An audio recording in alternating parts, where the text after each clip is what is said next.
Welcome to Wizards Whimsy. Today we're going to be talking about where to sell your Magic the Gathering cards. Now, why are we talking about this topic? Well, it turns out that it is one of the top searches whenever it comes to Magic the Gathering. It has a lot of traction. A lot of people are looking at where can they sell their cards.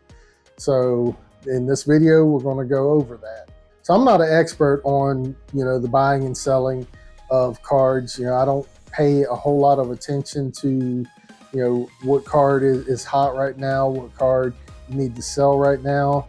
But there are places that you can sell your cards, and no matter what the circumstances happen to be.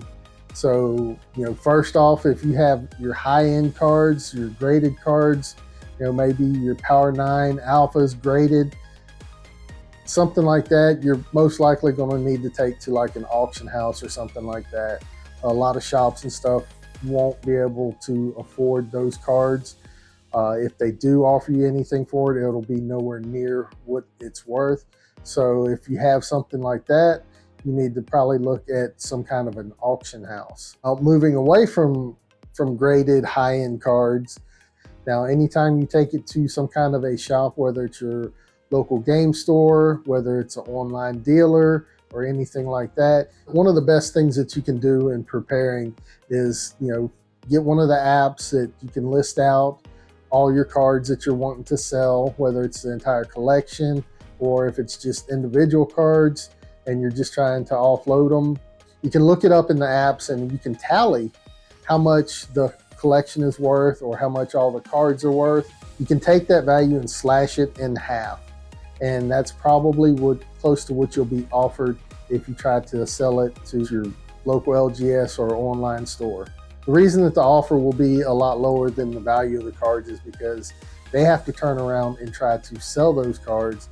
And since they're a business, they need to make money off of it. So that's why whenever you try to sell cards to shops and, online dealers, you're like, hey, this is a $300 card. And they're like, yeah, we'll give you $70 for it. Even if it's an expensive card, if the card is not being played in a format or it's not a sought after card, the dealers, whether it's online or a local game shop, are going to offer you less than the value. So that $300 card, you might get offered, $70, $80, maybe $100 for it. And the reason being is because it's not something that people are seeking.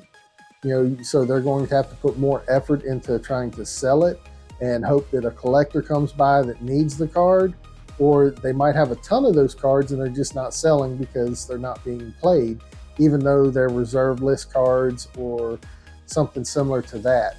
So whenever you're looking to sell your cards, you can look up on apps and get an idea of what your collection is worth or what the cards you're trying to sell are worth.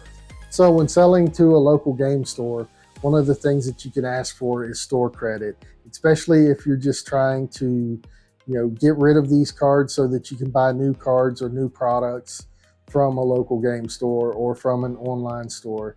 You can always ask for store credit, and they usually will give up to like 70% of value whenever it is store credit. Not all of them do, so you'll have to shop around a little bit, but first and foremost, if you're trying to sell your cards, check out your local game store, see what they're willing to offer.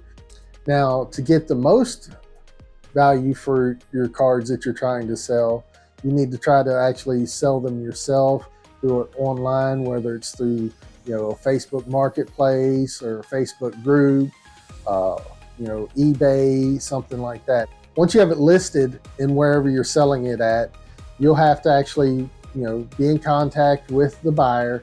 The buyer and you will have to make an arrangement for payment and then arrangement for delivery. And most of the time that's going to be like through PayPal or Venmo.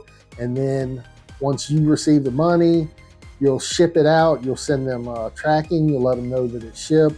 You'll send them a picture of, the packaging, of the tracking number if it's being tracked. So there's a lot more effort on your part when you're selling it.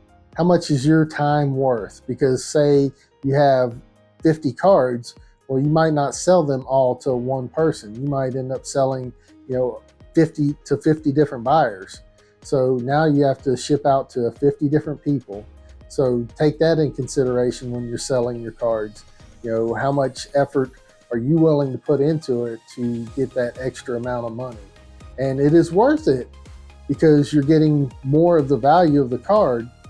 So one important thing is once cards have been sold, if you're selling it on Facebook Marketplace or in a group, once some of the cards have been sold, you need to make sure that you go and update that post that these cards have been sold.